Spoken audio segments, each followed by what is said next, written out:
A black federal judge is shot at an airport, but what happens next will shake the entire justice system. Watch until the end, and don't forget to subscribe, like, and comment where you're watching from. The first shot tore through the air with a sound that silenced everything. The second shattered the glass wall behind her. The third buried itself in a concrete pillar just inches from where families had been hugging goodbye moments earlier. Federal Judge Maya Alexandria Washington staggered backward as the first bullet grazed her shoulder, hot blood blooming through the fabric of her navy blue jacket. She did not fall.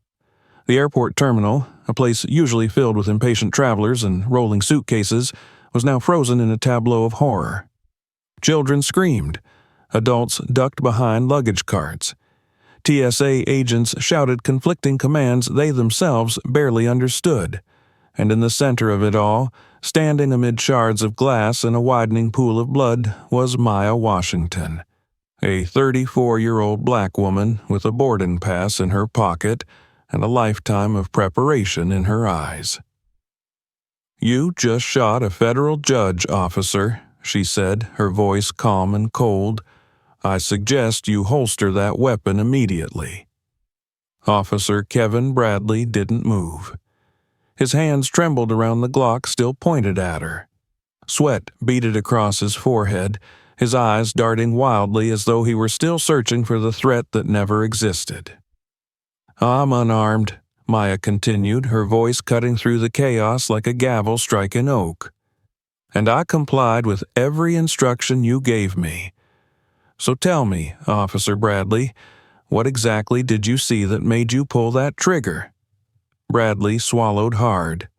You reached," he stammered. "You reached into your jacket, fast. Could have been anything." Slowly, deliberately, Maya raised her right hand. Blood dripped from her fingertips as she held up the threat that had prompted 3 gunshots. It was a crumpled boarding pass for Flight 447 to Charleston. "This?" she asked. "This terrified you so much that you emptied your clip?" The silence was total now. No one moved.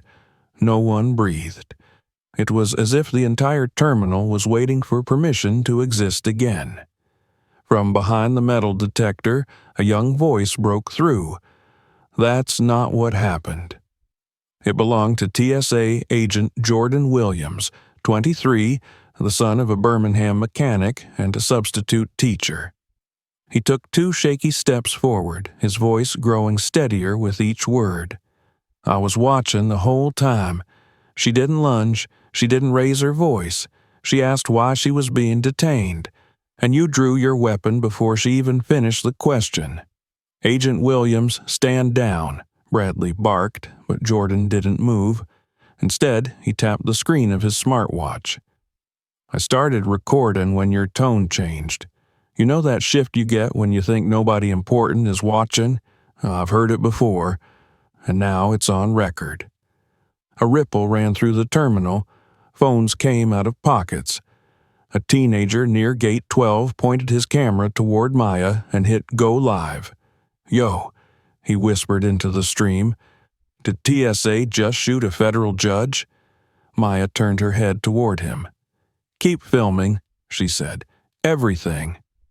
Paramedics rushed toward her, one of them shouting, "Ma'am, you've been shot.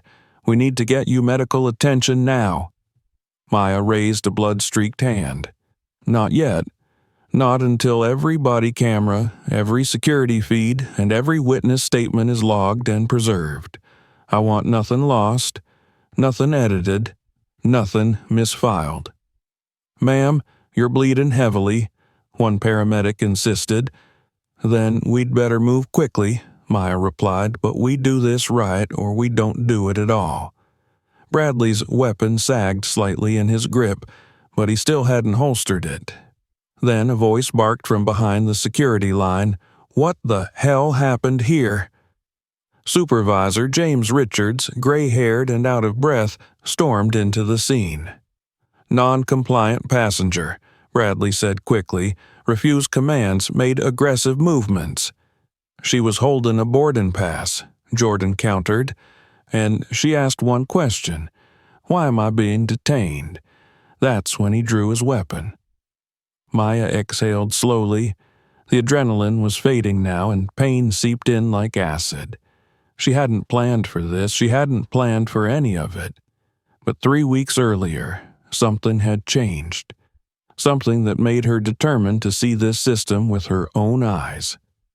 It started with her nephew, Marcus, 18 years old, honor student, full scholarship to Howard University, and randomly selected for additional screening at Reagan National Airport. Maya remembered the shame in his eyes when he told her how TSA agents patted him down in front of his girlfriend. She remembered his voice breaking when he said, "Aunt Maya, they made me feel like I was already guilty of something." That was the moment she decided to act. She had left her Georgetown townhouse that morning, wearing jeans, sneakers, and a plain navy jacket. No judicial escort, no TSA pre-check, no entourage. She wanted to travel as Maya Washington, ordinary citizen, with a boarding pass and a hypothesis she prayed would prove wrong. Denver. Extra questions about her destination. Atlanta. A suspiciously long ID check. At each stop, subtle biases, careful words, deliberate scrutiny. Nothing overt, but enough to prove her theory, until Charlotte. Charlotte had Officer Kevin Bradley. Now, as she leaned against a support column, blood seeping into her sleeve, a U.S. Marshal approached. "Your Honor, your presence here has triggered alerts all the way to Washington. The DOJ is mobilizing. Your court administrator's on the way. We need to manage the situation." "Manage?" Maya's voice was sharp. "I was shot in a federal facility by a federal officer because he decided my skin color was more threatening than my compliance. You want to manage that?" The marshal said nothing. He knew better. Maya ignored the 847 missed calls on her phone and instead opened a secure app she'd built herself, Constitutional Emergency Protocol. Step 1. Secure all evidence. Step 2. Control the narrative. Step 3. Prepare the legal response. She dialed from memory. "Marshal Torres, this is Judge Washington. I need a federal investigative team at Charlotte Douglas International immediately. Full forensic presence. Yes, I'm the victim. No, this is not a mistake." Across the terminal, Officer Kevin Bradley sat in a small, windowless room, his leg bouncing uncontrollably. "I didn't know who she was," he repeated over and over. "I didn't know." His attorney stared at him with a mix of exhaustion and disbelief. "You're gonna need to stop saying that." "Why?" "Because what you thought is the problem. You thought a black woman asking a question was a threat. You thought compliance wasn't enough. You thought shooting first was justified." Bradley's face flushed. She had this attitude, like she thought she was better than me. And there it was, the quiet truth beneath the noise. In that single sentence, the story stopped being about a single gun and 3 bullets. It became the opening argument in a case that would soon put an entire system on trial. Maya sat back, watching the terminal shift from panic to purpose. Phones were still recording. Journalists were already on their way. And somewhere in Washington, D.C., entire agencies were preparing for the storm they knew was coming. But they had no idea who they were dealing with. She was not just another passenger. She was Judge Maya Alexandria Washington. And the system that had tried to silence her with bullets had just declared war on the wrong woman. Tomorrow, she promised herself, this wouldn't just be a shooting investigation. It would be a reckoning, and she would be the one holding the gavel. By dawn, Terminal C no longer sounded like travel. It sounded like a courthouse before the first gavel strike. Hushed voices, shuffling paper, the tension of people waiting to see whether order would be imposed on chaos. Federal marshals had cordoned off the checkpoint where the shots rang out. Evidence markers dotted the tile like a constellation. A portable lectern, a folding table for exhibits, and a thick black cable snaked to a ceiling monitor the airport's IT team had requisitioned overnight. Judge Maya Alexandria Washington stepped beneath that monitor in a clean black blouse and a dark blazer. Her left arm was bandaged, her posture was not. When she spoke, the air itself seemed to align. This emergency hearing is now in session. A court clerk, summoned by the U.S. Marshals and wide-eyed with the unreality of holding docket in an airport, stood beside her with a portable recorder. To Maya's right sat counsel for the Transportation Security Administration, Lauren Whitaker, flanked by agency representatives. 2 rows back, Officer Kevin Bradley stared at the floor, his lawyer whispering in his ear as if trying to tie a fraying rope. Maya nodded to the clerk. Mark the location as Annex Courtroom C, established pursuant to emergency judicial authority under the All Writs Act, and the inherent power of the court to secure evidence and protect constitutional processes. She faced the TSA table. Counselor Whitaker, you may state your position. Whitaker rose with polished composure and a voice pitched to sound reasonable. Your Honor, the agency's preliminary assessment is that Officer Bradley responded to a perceived noncompliance and potential threat in accordance with established security protocols. The environment at checkpoints is inherently volatile. Seconds matter. Seconds do matter, Maya said evenly, which is why we will examine them one by one. Bailiff, please cue Exhibit 1. The ceiling monitor flickered. Jordan Williams' smartwatch recording filled the screen. A first-person view of the checkpoint, the bins sliding forward, the metal detector arch lit softly green. There was Maya, placing her phone and jacket, walking through without a beep. There was Bradley stepping into frame, hand hovering over his holster like a reflex that had never been questioned. There was Maya's voice, calm and clear. Is there a problem? And there, mid-syllable of detained, Bradley's weapon came up. A collective intake of breath washed the terminal. 3 shots echoed from the speakers. The camera jolted with Jordan's flinch. The frame held Maya standing, bleeding, still and impossibly steady. The video ended. No one spoke. Maya let the silence harden until it could bear weight. Counselor Whitaker, please identify the moment of noncompliance that justified lethal force. Whitaker's throat moved. Your Honor, threat perception is contextual. Which context? Maya didn't raise her voice. Hands visible, no alarm, no forward lunge. Which context converts a question into a kill zone? Whitaker glanced at the table behind her. The agency's public affairs liaison stared at the carpet. Maya turned away. Call Jordan Williams. The young agent walked to the folding chair designated as a witness stand. He didn't sit until the bailiff administered a hurried oath. His hands were steady now. State your name and position, Maya said. Jordan Elijah Williams, Transportation Security Officer, Charlotte Douglas International. 14 months on duty. Mr. Williams, Maya said, what did you observe? That she complied, Your Honor, Jordan answered, voice low but firm. She placed her belongings as instructed, walked through the detector, and asked why she was being detained for secondary screening.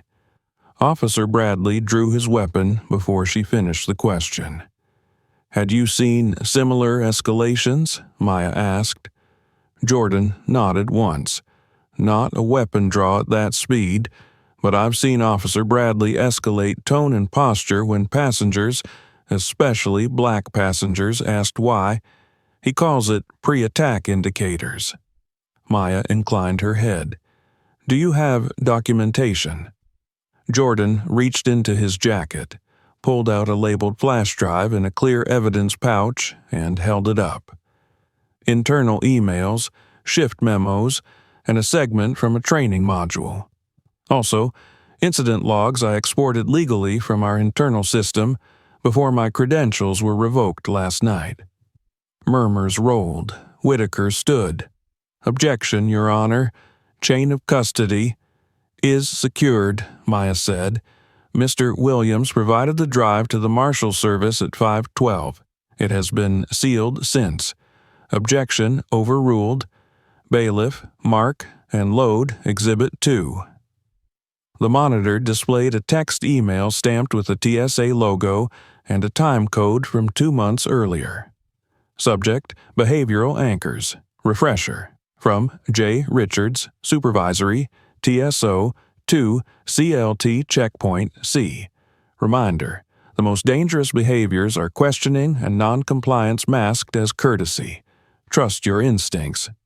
If a subject controls the interaction with questions, you control it back. Another email populated the screen. This one, a lessons learned memo following an anomaly day.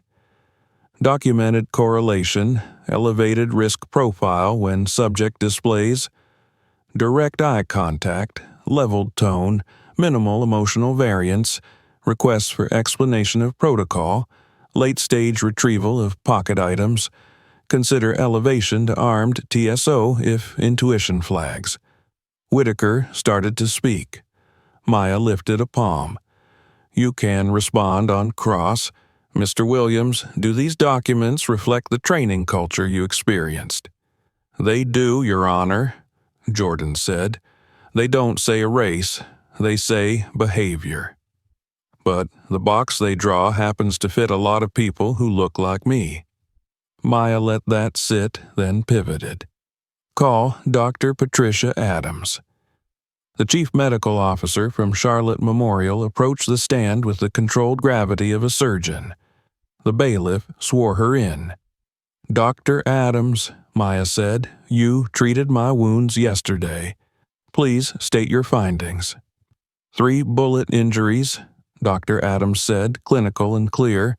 1 superficial graze to the shoulder with significant soft tissue damage and blood loss due to laceration of superficial vessels.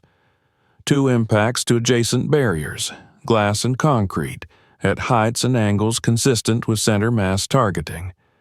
In my professional opinion, the shooter aimed to neutralize permanently, not to warn or disable. Whitaker pushed up from her chair. Objection. Speculation as to intent. Overruled, Maya said. Expert opinion on trajectory and grouping is admissible. She looked back to the witness. Doctor, based on distance and angle, were the shots consistent with panic or with trained firing? With trained firing under stress, Dr. Adams answered. Tight groupings, progressive tracking. A woman in the crowd covered her mouth. Somewhere to Maya's left, a suitcase toppled and no one bothered to pick it up. Maya nodded. No further questions. She shifted her gaze to the defense table. Officer Bradley, take the stand. His lawyer grabbed his sleeve. Bradley freed himself without looking. When he sat, the chair legs squeaked against the tile, a thin human sound against the heavy hush. State your name and position, Maya said. Kevin Michael Bradley, Transportation Security Officer, armed. Yesterday, you shot me 3 times, Maya said, the sentence delivered like a datum. Tell this court why. Bradley's mouth worked. Your hands were visible, Maya said. You reached, he insisted. For a boarding pass, Maya said. Which you saw. His nostrils flared. You didn't look scared. A murmur rippled. Maya didn't react. Is fear a requirement for safe passage, Officer Bradley? He looked down. I'm trained to read pre-attack indicators. Which include, Maya asked. Controlling the interaction, he muttered. Direct eye contact, questions. Questions, Maya repeated, like, why am I being detained? I have to make a call in seconds, he said, voice rising. I can't wait to be sure. Maya's tone never changed. Officer Bradley, when you saw me approach that checkpoint, what did you see? His lawyer squeezed his forearm. Bradley's eyes darted, landing nowhere. He swallowed. I saw a black woman who acted like she was better than me. The terminal seemed to exhale all at once. The words hung like a sign no one could pretend not to read. Maya didn't blink. Thank you for your honesty. No further questions. She faced the TSA table. Counselor Whitaker, do you wish to cross-examine? Whitaker stood slowly, then sat. No questions at this time. Very well, Maya said. Exhibit 3. The monitor populated with a slide from a national training deck titled Behavioral Anchors Advanced. A pointer arrow circled the bullet point. Assertive verbal tone, requests procedural rationale, low affect despite command presence. The narration, captured from a prior class, spooled through the speakers in a disembodied instructor's voice. We're not profiling, we're patterning behavior. Certain demographics correlate. You'll learn to trust the signs because political correctness gets officers hurt. Whitaker sprang to her feet. Your Honor, that audio has not been authenticated. It has, Maya said. The court accepted a foundational proffer. Date, facility, instructor. The speaker is Assistant Director Michael Chen, National Training Division. The government will have an opportunity to rebut. Whitaker stood frozen, mouth open but silent. Maya looked to the clerk. Mark that. A messenger in a marshal's windbreaker approached, passing a manila envelope to the clerk. It was labeled with a timestamp from TSA's regional office. Maya watched as the clerk flipped through and handed her 3 pages. There it was. A directive, heavy with euphemism. Subject, Incident 0415, Data Hygiene Action. Remove redundant backups to mitigate leak risk. Protocol 7 Alpha. Confirm completion. Maya held the page up. Counselor Whitaker, do you wish to explain Protocol 7 Alpha to the court? Whitaker's composure thinned. Your Honor, I have not seen that document. We cannot confirm its provenance. You can confirm, however, that at 3:18 this morning, TSA revoked Mr. Williams' system credentials and suspended his access, Maya said. Whitaker straightened. Mr. Williams violated confidentiality. He preserved evidence, Maya said, which your client labeled leak risk. She turned to the clerk. Enter the preservation order I signed at 2:41.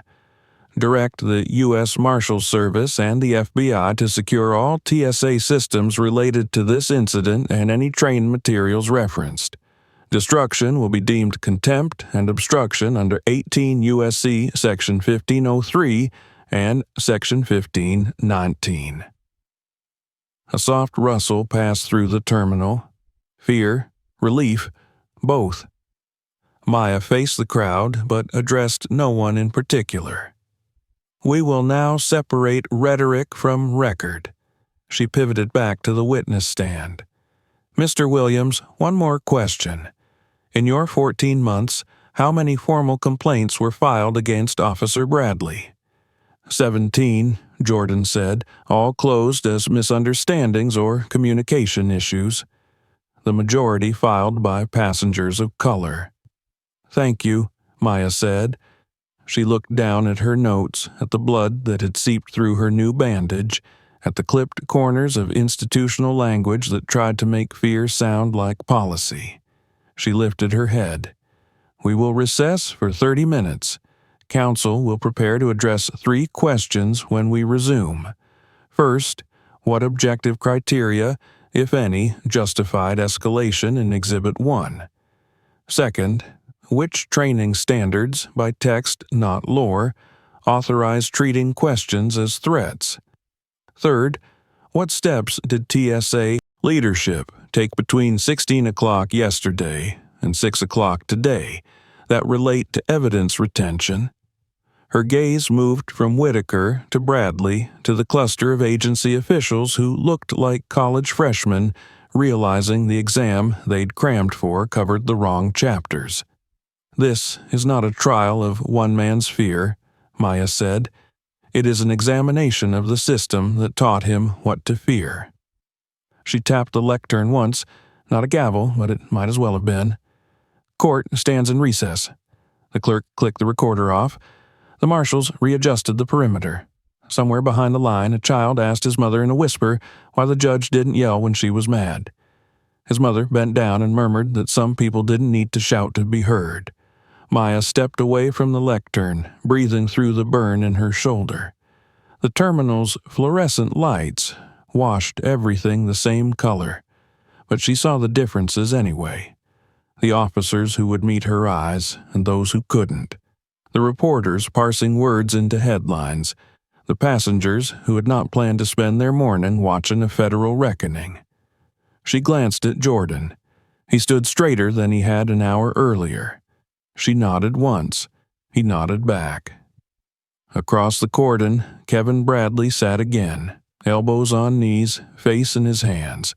For the first time since the shots, he looked like a man who had heard his own words and understood what they meant.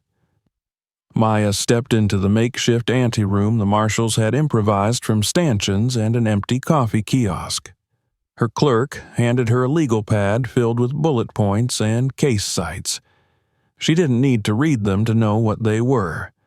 Fourth Amendment case law on seizures, standards for use of force, the jurisprudence that said state power must be reasonable because anything else was tyranny in a uniform. She set the pad down. 30 minutes. Evidence secured. Narrative isolated. Legal response taken shape.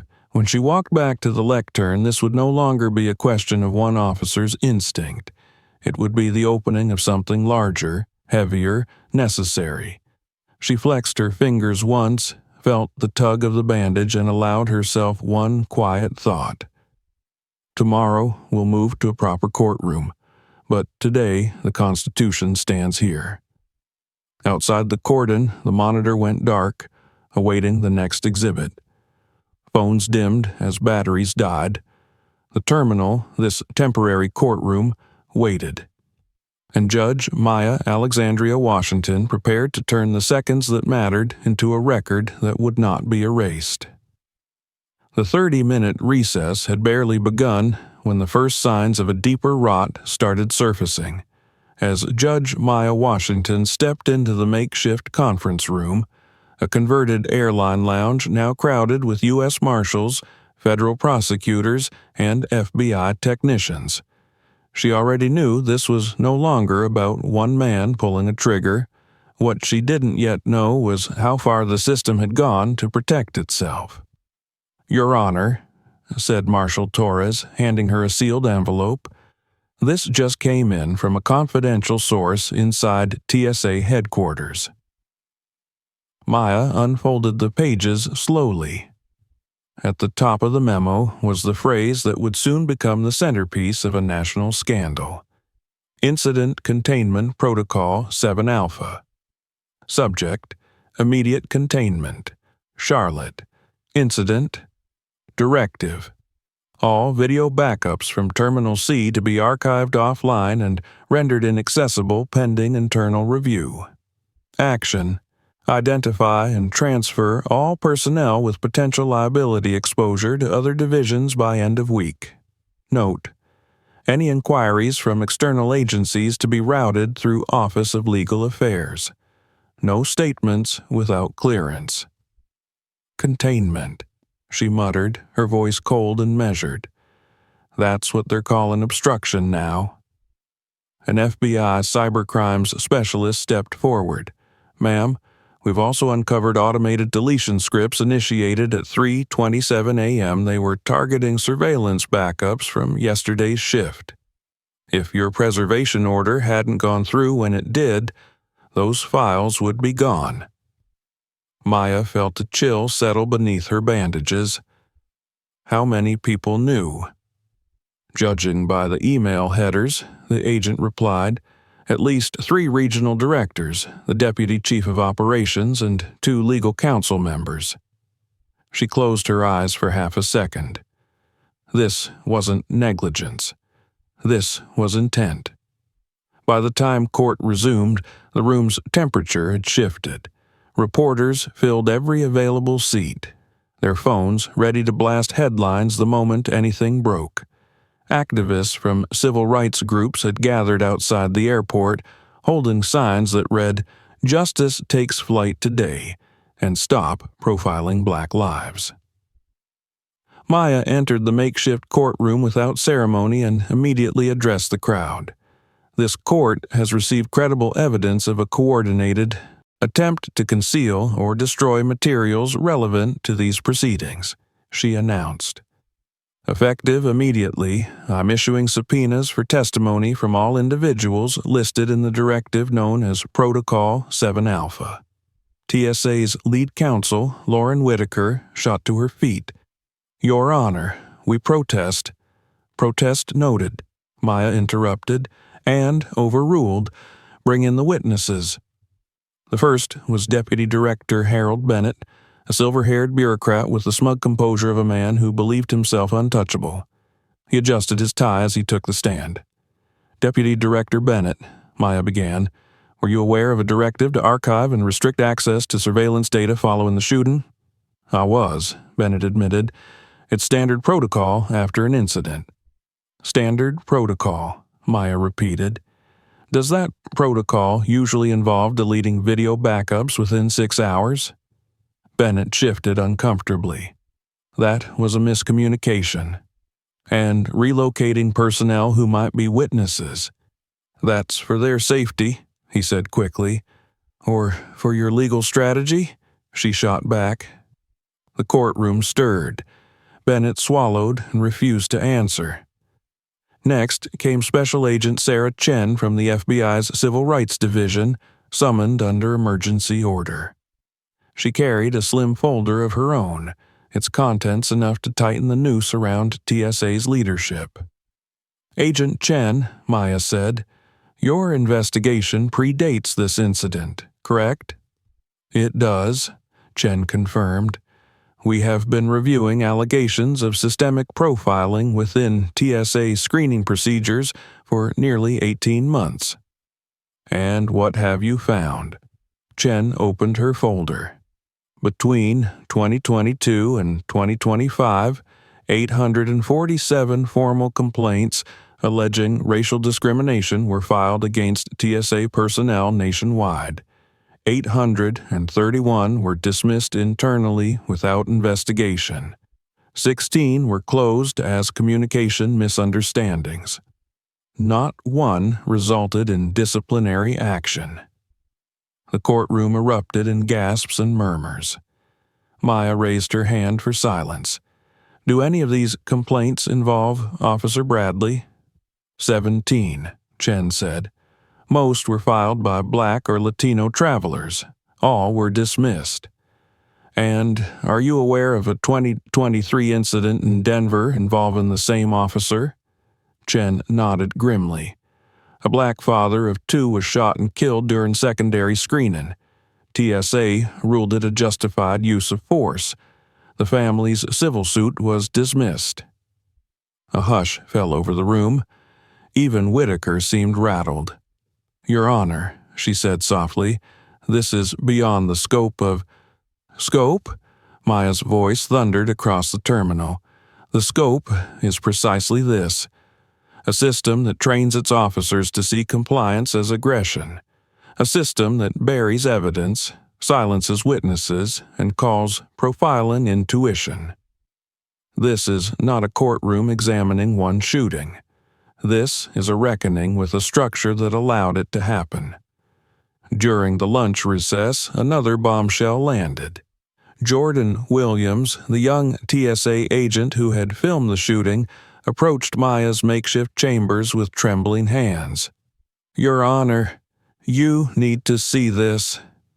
It was a printed email chain between TSA's Office of Legal Affairs and Bradley's union representative. The subject line, neutralizing the Washington narrative. We must control public perception before Judge Washington's testimony gains traction. Recommend discrediting her character.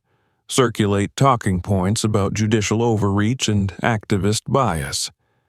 Also, consider questioning the authenticity of Williams' recording if it becomes public. Maya read the words twice. They're not just hiding evidence, she said quietly. They're preparing to smear anyone who exposes them. Jordan looked terrified. I'll probably lose my job for giving you this. No, Maya replied, placing a hand on his shoulder. You may have just helped save thousands of travelers from the same fate. The final witness of the day was Officer Bradley himself. His lawyer objected, but Maya overruled him. Officer Bradley, she said as he took the stand, you are under oath. Were you aware of any attempts by your superiors to conceal evidence after the shooting? I was told not to talk to anyone, he admitted. Were you instructed to delete anything? A pause. Then, almost imperceptibly, he nodded. They told me to wipe the footage from my body cam before the marshals arrived. The room gasped. Maya stared at him, her voice now deadly calm. And did you comply? No, Bradley whispered. I was too scared. Of what? He hesitated, eyes flicking toward the gallery where TSA officials sat stone-faced. Of them. That was the moment Maya knew the scope of this case had shifted again. It was no longer just about profiling or even about an attempted cover-up. It was about a federal agency that believed itself untouchable, one that would sacrifice truth, justice, and even its own employees to protect itself. She looked around the courtroom and saw the faces of travelers, agents, journalists, and victims who had been waiting their entire lives for someone to say what needed to be said. This court will recess until tomorrow, she declared, and when we return, we will no longer be asking whether the system is broken. We will be deciding how to dismantle the parts that allowed this to happen. Maya stepped away from the bench with her heart pounding. Outside, thousands were already gathering beyond the terminal doors, chanting her name. And, for the first time in years, she believed this fight could actually change something. Not just for her, but for every person who had ever been treated like a suspect simply for existing. Tomorrow, the verdict would be bigger than one man. It would be about a nation deciding whether justice was still possible, and Maya Washington intended to make sure the answer was yes. The courtroom turned terminal was silent when Judge Maya Alexandria Washington returned the following morning. The crowds outside had doubled overnight. Activists, students, clergy, even veterans carrying signs that read, "No more fear at the gate," and "The Constitution flies with us." National news crews were broadcasting live from the parking deck, and every major network had cut into regular programming. This was no longer just a hearing. It was the most significant civil rights proceeding in a generation. Maya walked toward the bench with a deliberate calm, her bandaged shoulder hidden beneath a tailored blazer. The weight of the case pressed on her chest, but her gaze was unwavering. She knew this was the day everything would change, one way or another. "The court will come to order," the clerk announced. Maya looked over the assembled room, the TSA executives in expensive suits, the rows of reporters with glowing laptop screens, the weary faces of everyday travelers who had decided to witness history. She spoke clearly, her voice steady and judicial, but laced with a gravity that made every word land like a blow. This court has spent the past 72 hours examining not merely an isolated incident, but the anatomy of a system that has, for decades, hidden its biases behind the language of security and justified its abuses in the name of safety. Today, that ends. The TSA's lead counsel, Lauren Whitaker, rose quickly. Your Honor, before you proceed— Sit down, counselor, Maya interrupted.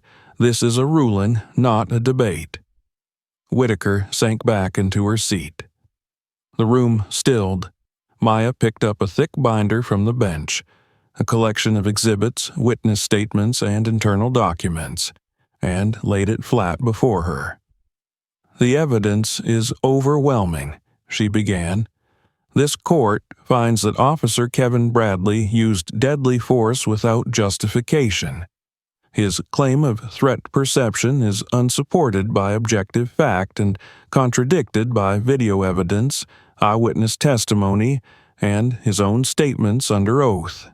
His admission that he fired because a black woman did not appear sufficiently afraid reveals a prejudice so deep, so corrosive, that it cannot be dismissed as individual error.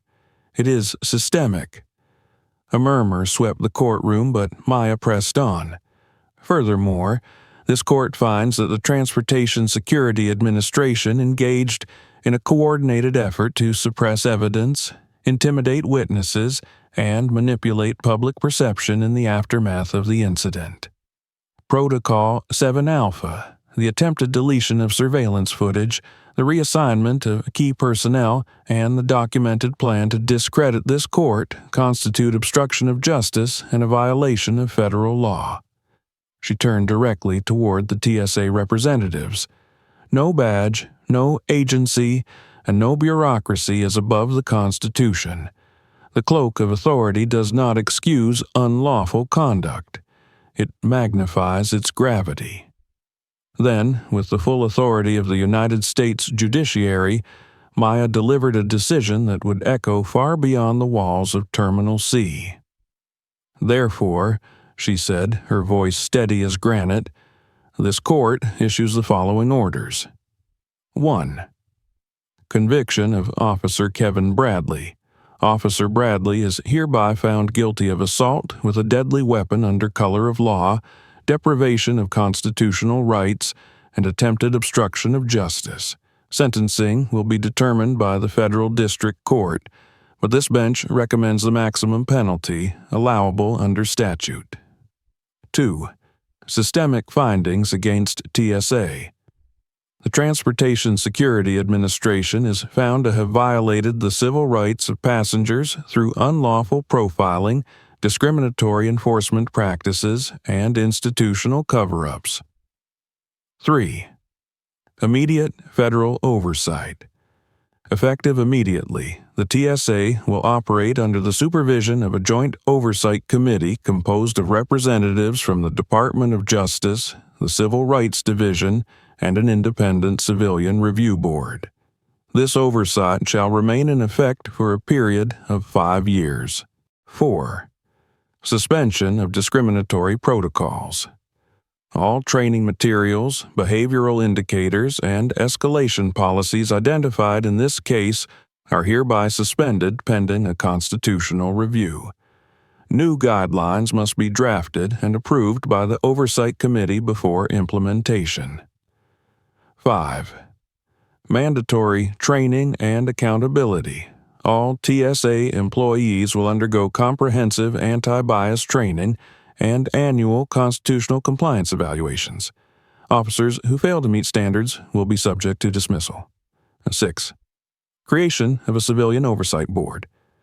A permanent, independent oversight body will be established with the authority to investigate complaints, subpoena records, and recommend disciplinary action without interference from agency leadership. The courtroom erupted into gasps and murmurs. Reporters scrambled to file breaking news alerts.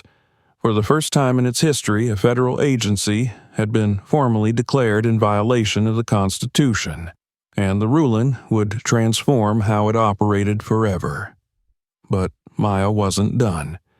She had saved her most important words for last.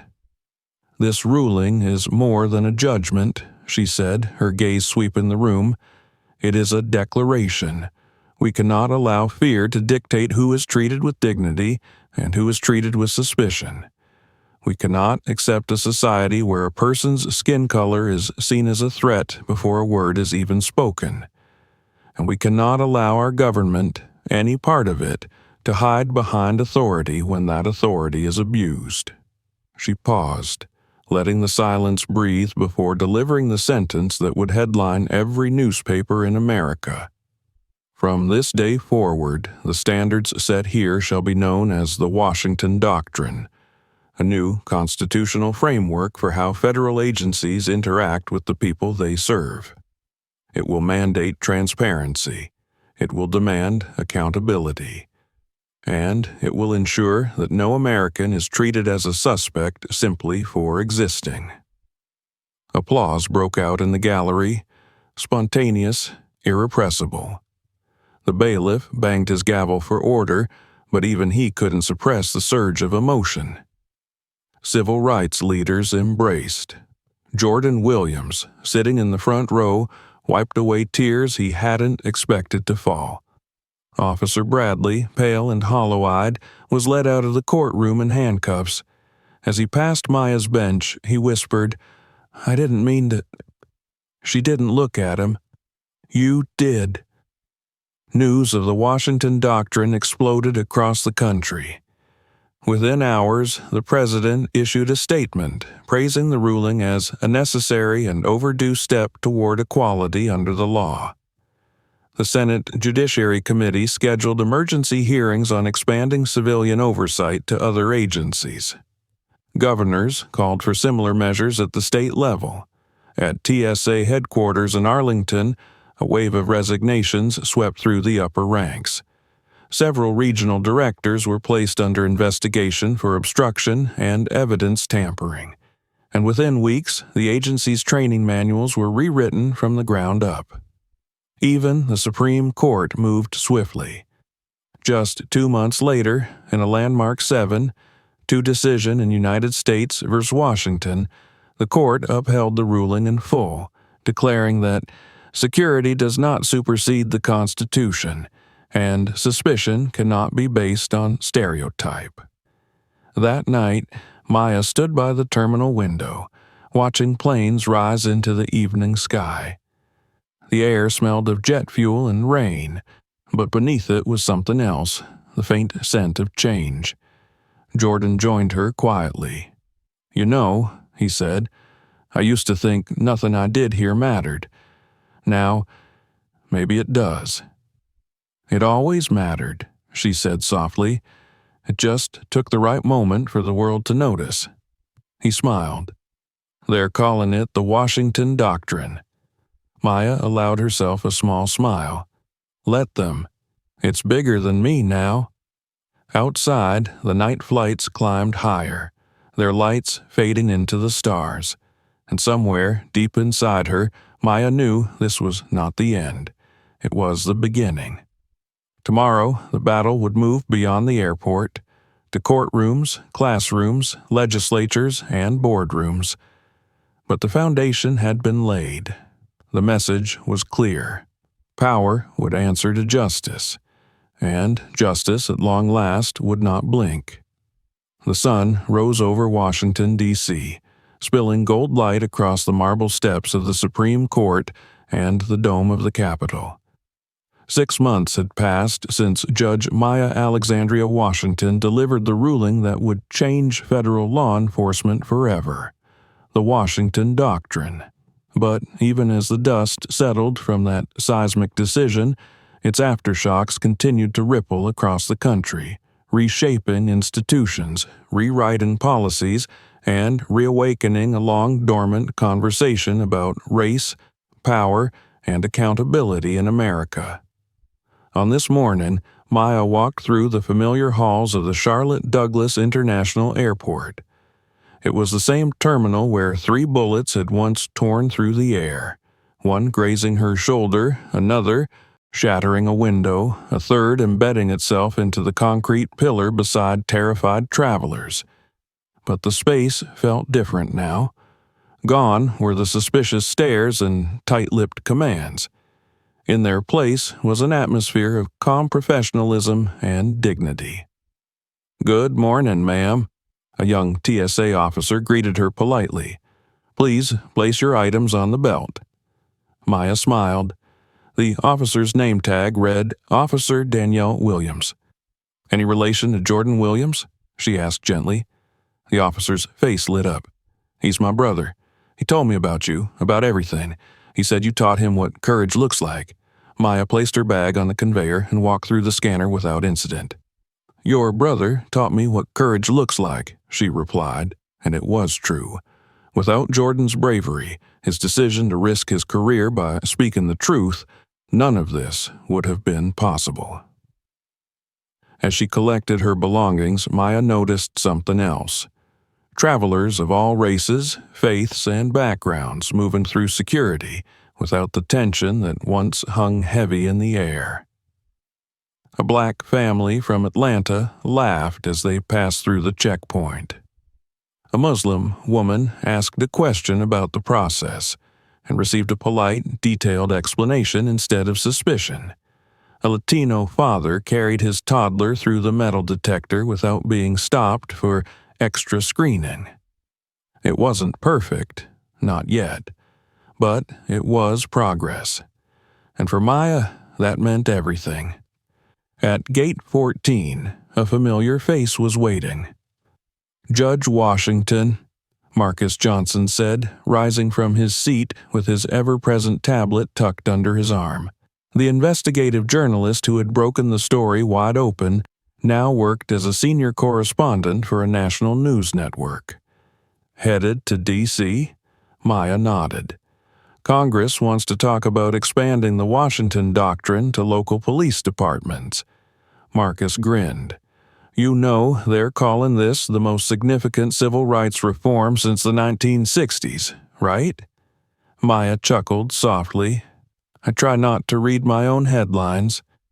But Marcus wasn't exaggerating. Since her ruling, Congress had introduced bipartisan legislation to extend federal oversight to law enforcement agencies across the country. States were passing their own versions of the Washington Doctrine. Police academies were rewriting their training curricula. And, perhaps most importantly, public opinion had shifted. A recent national poll showed that 73% of Americans, including 61% of Republicans, supported the ruling. People don't want to live in fear of their own government, Marcus said, scrolling through the latest polling data. Turns out that's not a partisan issue. Maya's phone buzzed with a news alert.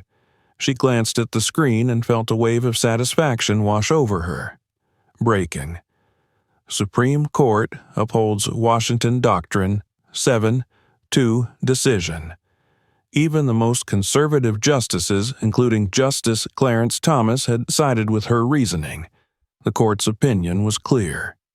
Security does not supersede the Constitution. Fear cannot justify discrimination. The rights of the people remain supreme. She turned the screen toward Marcus, and they shared a quiet moment of triumph. Looks like the doctrine is here to stay, he said.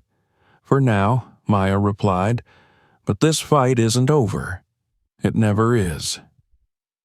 Later that day, in the nation's capital, Maya stood on a stage in the East Room of the White House, the Presidential Medal of Freedom being placed around her neck. The president spoke passionately about her courage, her wisdom, and her unwavering commitment to justice. Judge Washington turned a moment of personal tragedy into a catalyst for national transformation, the president declared. Her leadership reminds us that the law is not just a shield, it is a tool for change. Maya accepted the applause humbly, but her thoughts were elsewhere, on the people who had made this possible. Jordan Williams, whose courage had sparked the first flames of accountability. Marcus Johnson, whose relentless journalism had exposed the truth. Dr. Patricia Adams, who had documented the evidence no one could deny, and the thousands of ordinary citizens who had marched, protested, and demanded justice. This medal doesn't belong to me alone, she said during her speech.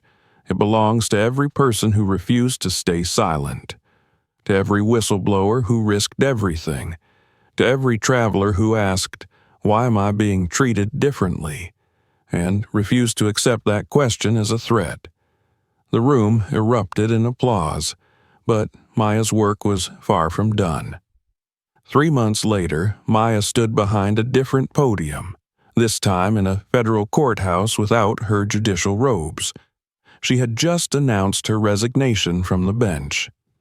"I became a judge to uphold justice," she said, her voice strong and unwavering. "But I've learned that sometimes justice requires stepping outside the system to change it from the ground up." The courtroom is powerful, but the streets, the classrooms, the legislatures, that's where the real transformation happens. Her decision shocked the legal world. Why would one of the most respected judges in America give up a lifetime appointment? But Maya knew the answer, because the work wasn't finished. She had planted the seeds of change from the bench. Now she would nurture them in the broader fight for equality. As she stepped down from the podium, Maya was greeted by a thunderous ovation. Civil rights leaders embraced her. Law students asked for her mentorship, and outside the courthouse, thousands chanted her name, not as a judge, but as a symbol. Meanwhile, lives continued to change because of her work. Jordan Williams had graduated from the FBI Academy and now led a new division dedicated to investigating civil rights violations. His sister, Danielle, continued to serve as a TSA officer, setting a new standard of professionalism and empathy. Kevin Bradley, the man who shot her, was serving a 3-year federal sentence. His appeals had been denied, and his marriage had fallen apart. But even in his disgrace, he was part of the change, a cautionary example of what happens when fear and prejudice go unchecked. And Maya's nephew Marcus, the reason she'd embarked on this journey in the first place, was now a sophomore at Howard University. He texted her one day, "Aunt Maya, flew through Dallas yesterday. TSA agent was super polite. Asked where I was headed, wished me a good trip. I'm not scared of airports anymore. Thank you." Tears welled in Maya's eyes as she read the message. "You should never have been scared in the first place," she thought, "but I'm glad you're not anymore." As Maya boarded a flight to Los Angeles to speak at a national civil rights summit, she looked out the window at the country below. Somewhere down there, officers were learning new standards that required them to see passengers as citizens. Police departments were studying the Washington Doctrine to reform their practices. Courts were citing her ruling in cases that continued expanding civil rights protections. The bullets that once sought to silence her had missed, but her message had not. "When they try to silence you with violence," she would later tell a crowd of young activists, "respond with justice so loud the whole world has to listen." And the world was listening. From Brazil to Nigeria, from London to Tokyo, people were typing #justice in comment sections, marching in streets, and demanding their governments follow America's lead. The Washington Doctrine had become more than a legal ruling. It was a global movement. Maya closed her eyes as the plane lifted off. She wasn't a judge anymore.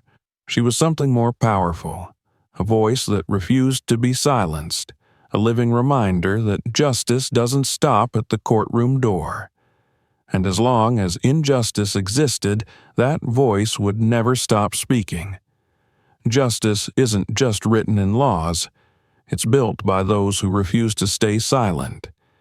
If this story moved you, share it, subscribe to the channel, and comment "justice" below to show your support.